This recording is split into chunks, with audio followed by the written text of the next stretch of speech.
Your mileage may vary.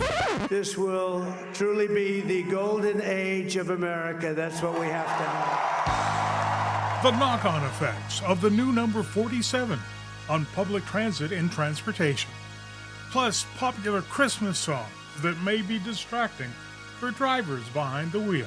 We've got all the bases covered on this full-service episode as we put the future of public transit in context. TFIC takes you deeper into the stories that are shaping the future of state and local government. To boldly go where no man has gone before. You're not Buzz Lightyear. I'm Siri. And I'm Google. And I am Alexa. Alexa seems so smart, I think we'd have a lot to talk about. Pew, pew. From Governing and Government Technology, this is a special episode of TFIC's Your Mileage May Vary. I'm Paul Taylor, joined by Governing's Jared Bray and Government Technology's Skip Descant.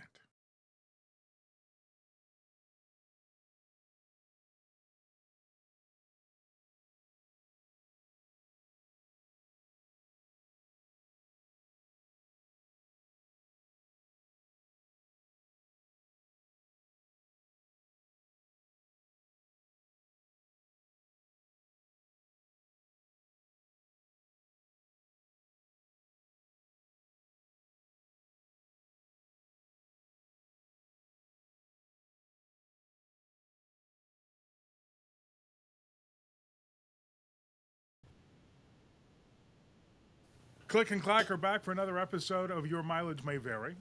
Skip, Jared, welcome. Thanks for having us. Hello, Paul. So the election. No small amount of ink and airtime has been spent trying to make sense of what happened and what may happen in the future. And we'll add a few podcast minutes to those deliberations and analysis. So at the federal level, a shift rightward. Where the Republicans now have the White House and the House and Senate, majorities in both. Is transportation and transit a partisan issue?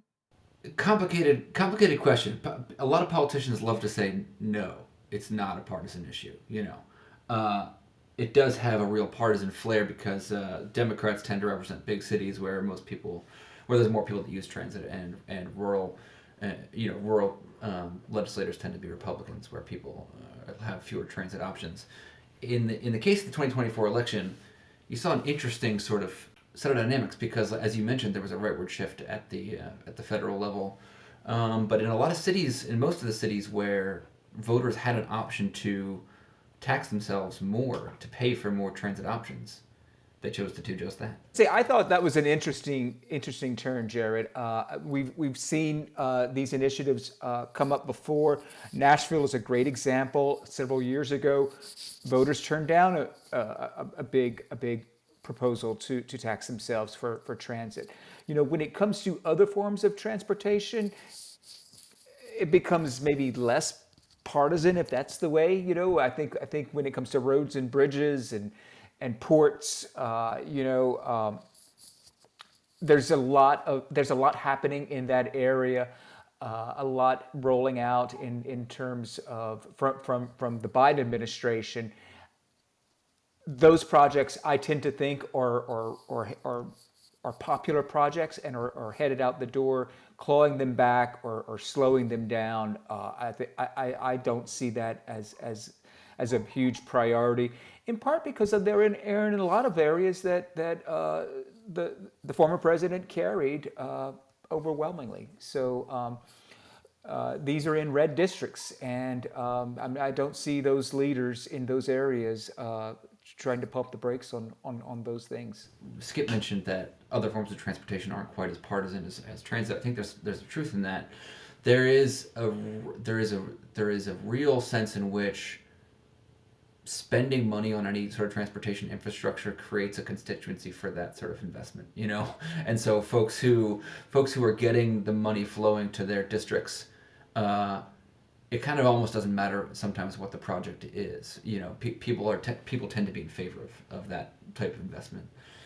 So to the degree that the Biden administration put more money into transportation infrastructure, that was a popular thing to do. That he refers to the Infrastructure Investment and Jobs Act as the bipartisan infrastructure law in almost every case, because I think he wants to play up the angle that is, that people are in favor of these types of investments, no matter what their sort of political beliefs are. Skip, you mentioned the Nashville example and other places where there were earlier failures in getting funding for local transit.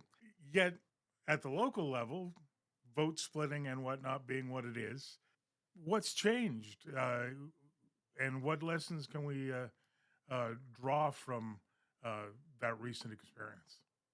Let's talk a little bit about the local ballot measures, because there was quite a few of them. The Nashville one is really fascinating to me because basically what they won there was a half-cent sales tax that's going to fund a variety of transportation infrastructure, including sort of 86 miles of new sidewalks and a bunch of other improvements to the street level infrastructure, but also better bus frequencies and new bus corridors and things like that. $3.1 billion is what it's expected to raise. 66% of voters said yes to it. It's a pretty much an exact inverse of what happened in 2018 when the former mayor Megan Barry had backed a plan to raise the exact same amount of sales tax, a half-cent sales tax, but had put it all on building new light rail, building a tunnel underneath downtown Nashville, and doing these really flashy things with the proceeds of that tax.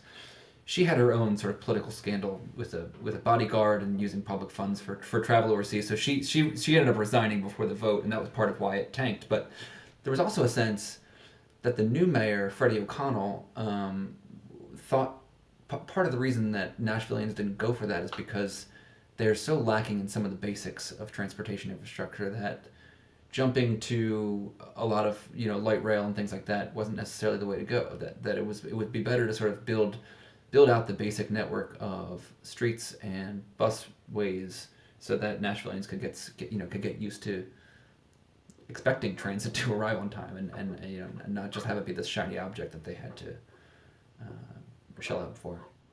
Yes, and you had a chance to talk to Mayor O'Connell at what we must qualify as being a noisy coffee shop with a rather active espresso machine in the background. That's right.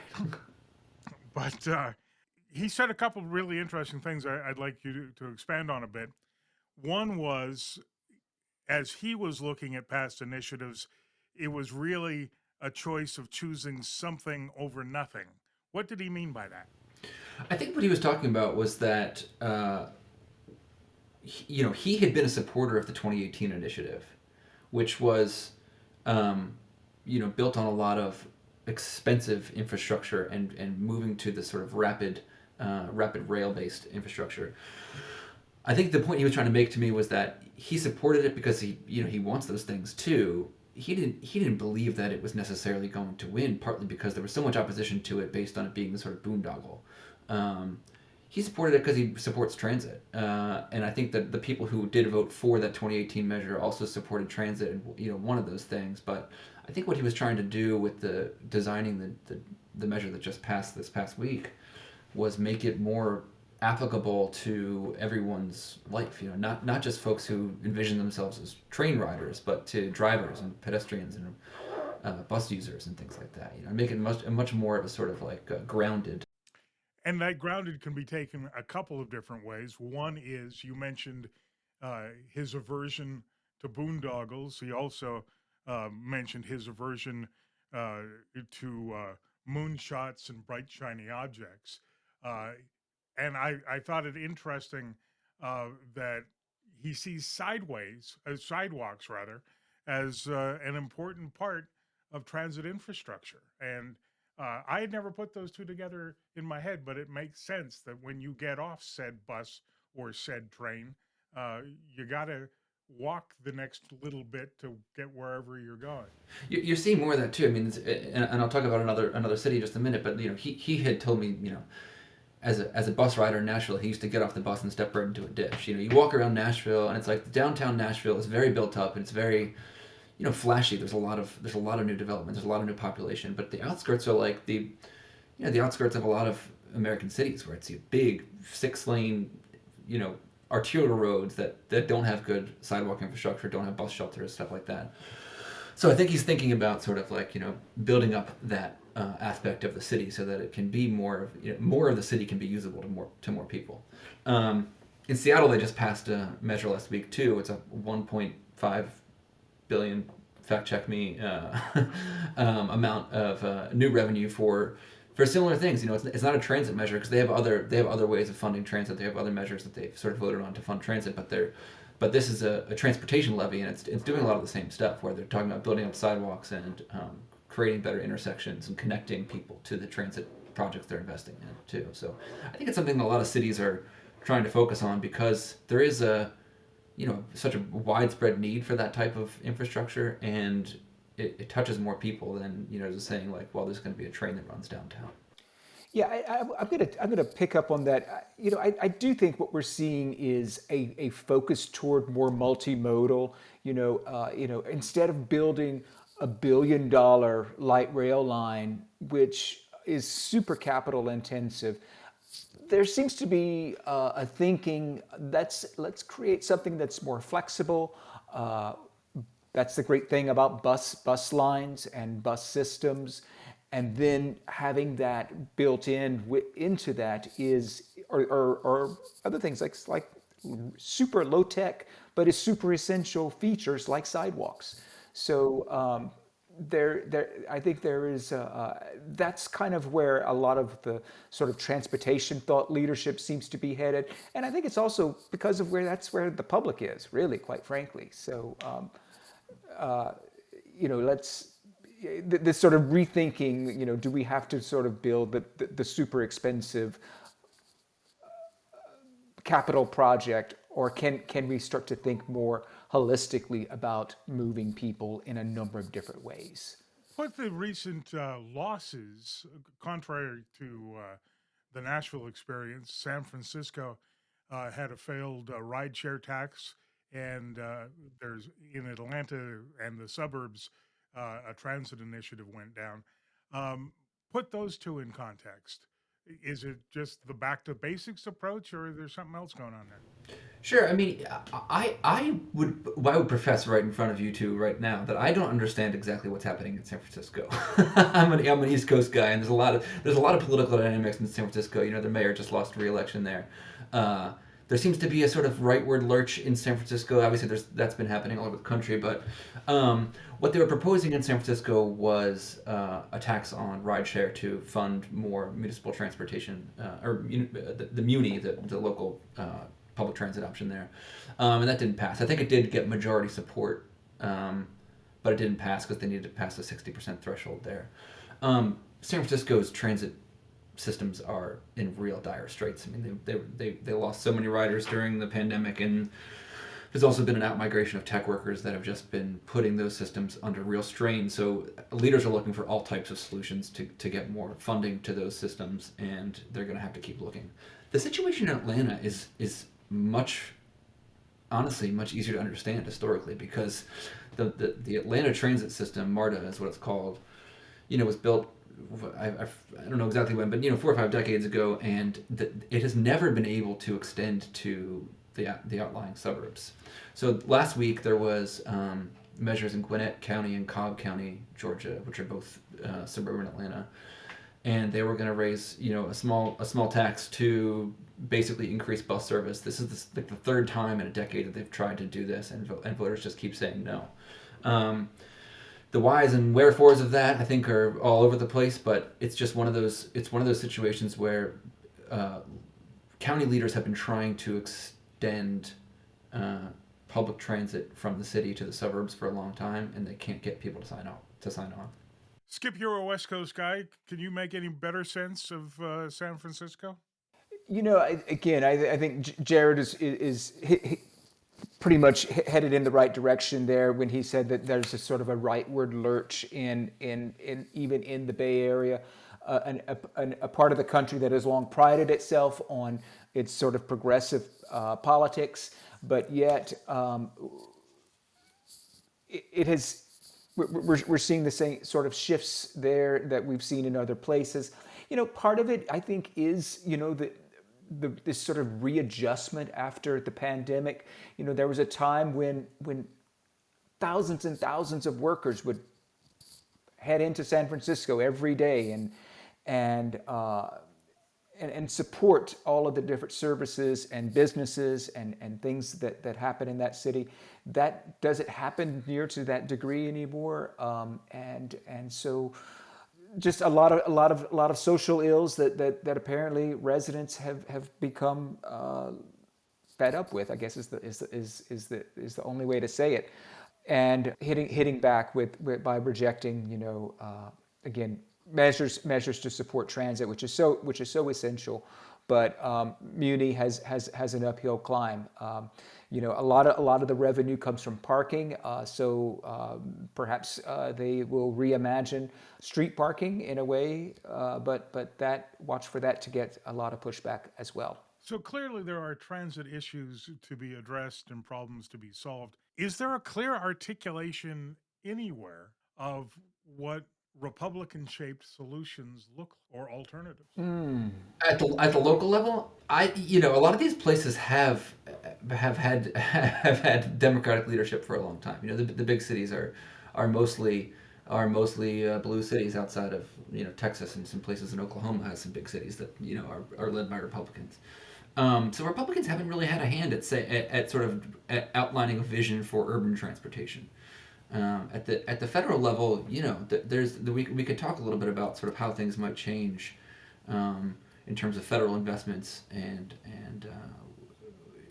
how the federal government is going to encourage various types of infrastructure and the environmental policies associated with that as well. I would say, Paul, at the local level, what you often see is at the sort of the county and local level is a clear focus on using cars, and so that's often what we end up with, and in more Republican, I guess, led areas.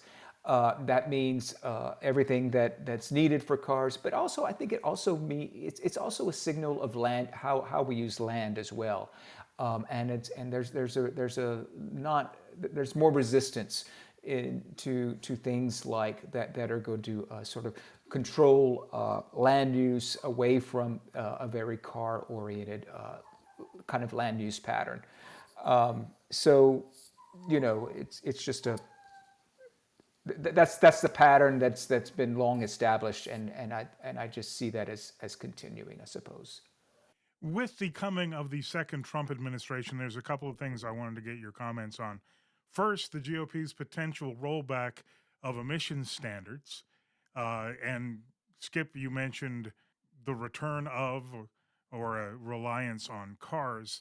There's also the relationship between President-elect Trump and Elon Musk, who happens to have a substantial interest in the EV business. Help us make sense of that.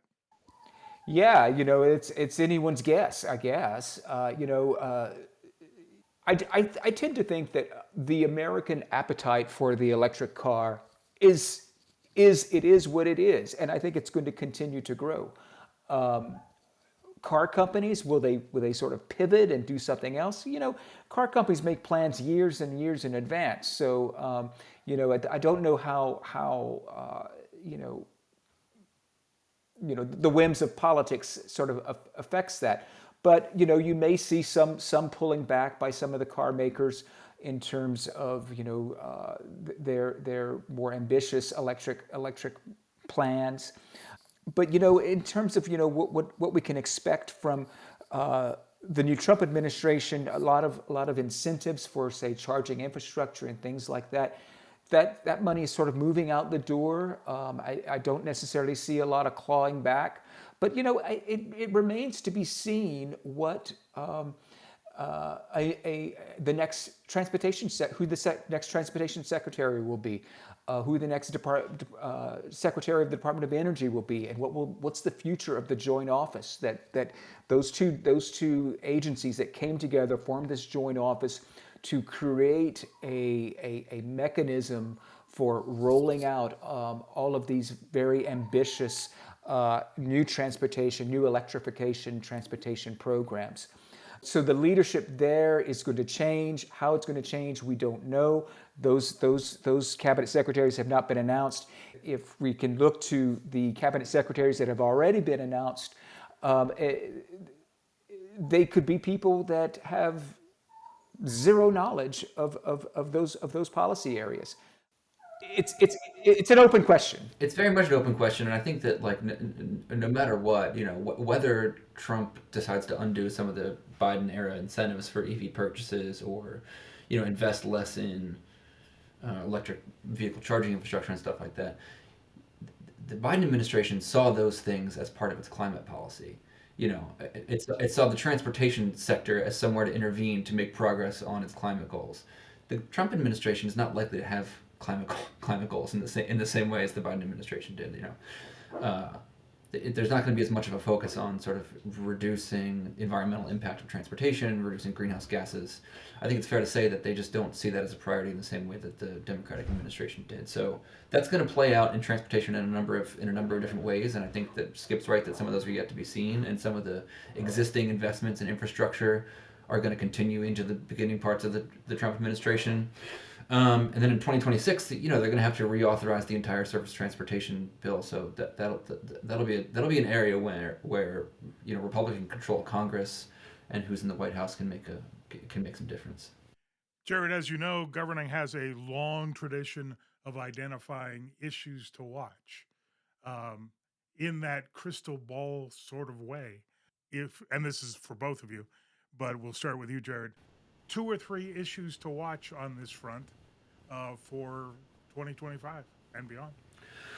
Yeah, issues to watch for transportation. I mean, and infrastructure. I think it'll be interesting to see. One of them is that Congress is going to reauthorize the Highway Trust Fund in 2026 or so. The Highway Trust Fund is what pays for most of the highway building and most of the public transit construction projects in the U.S., and it's funded largely by gas taxes, which, as we've talked about on the show before, have not been raised in 30 years or so. And so the trust fund itself is not solvent. It doesn't bring in enough money with its recurring sources to pay out for the types of projects that it's committed to. So Congress has, over the last couple of decades, reauthorized that by just basically extending it and adding more general fund money to it. So in 2026, an issue to watch is going to be: are they going to extend it again, or is there going to be some change to the way that source of funding is restored? I live in Philadelphia, where SEPTA, our public transit system, did not get a budget deal through the state house and is looking at raising fares and cutting service. Public transit decline is a real thing that's going to happen in the next couple of years. I think some of these cities have figured out ways to save their transit systems from the sort of fiscal cliff, but some of them have not. And so I think that next year is going to be a tough year for a lot of cities when it comes to public transit service. And Skip, what corners are you looking around? I think I'll be looking to see how electrification continues to unfold in transportation. Are we going to see sort of the big fleet movements? I think, especially when it comes to ports and electrifying heavy and medium and heavy duty transportation.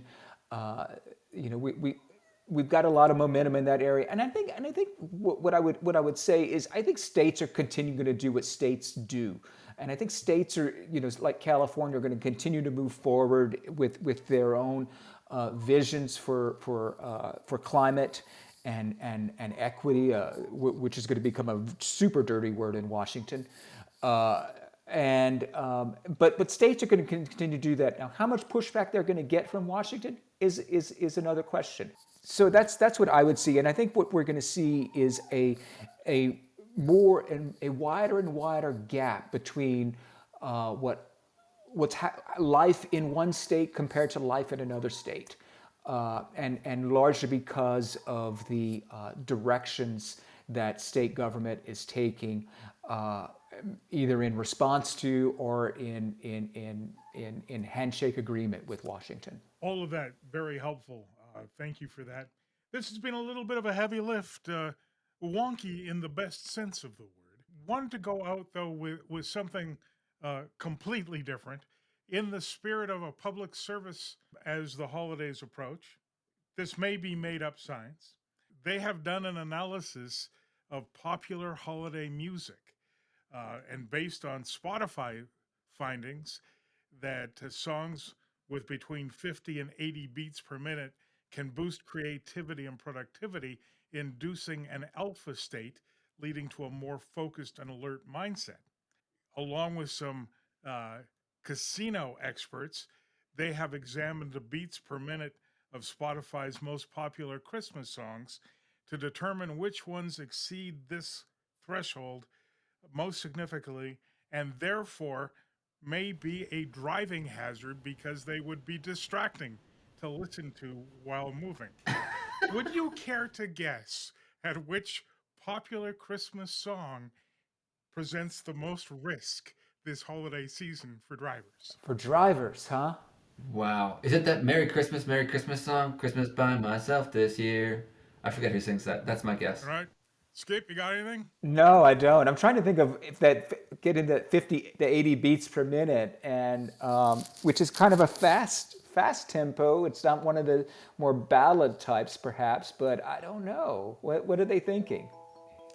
Well, Ariana Grande has both positions number 1 and 2. Oh my God! Last Christmas comes in with 205 beats per minute, and Santa Tell Me has 191 beats per minute. My God! So take that off the playlist to stay safe on the roads this holiday season. Keep it out of the car. Okay. We do. Thank you, Paul. That's your sort of public service Absolutely, warning for because us. we all want to have safe holidays for everybody. I suppose you could still, ride a bus or a train with that playing on your earbuds. That's what I was going to just say. So long as the fella Right. at the front of the train isn't listening to them. Safe for passengers, though. Anyway, guys, thank you for doing this. Best of the holidays, and we'll talk again soon. Appreciate it, Paul. Thank you. You bet. Thank you, Paul. Take care. Skip Descant and Jared Bray, senior writers from Government Technology and Governing, respectively, on the road ahead for public transit. Our editorial and production team includes Theo Douglas and Kaylee Tedrow. Sadly for us, we are saying goodbye with this episode to our friend and colleague Zoe Manzanetti. She is on to a new opportunity, and we wish her well. Our executive editor is Noel Now. I'm Paul Taylor. Thanks for listening. Always forward.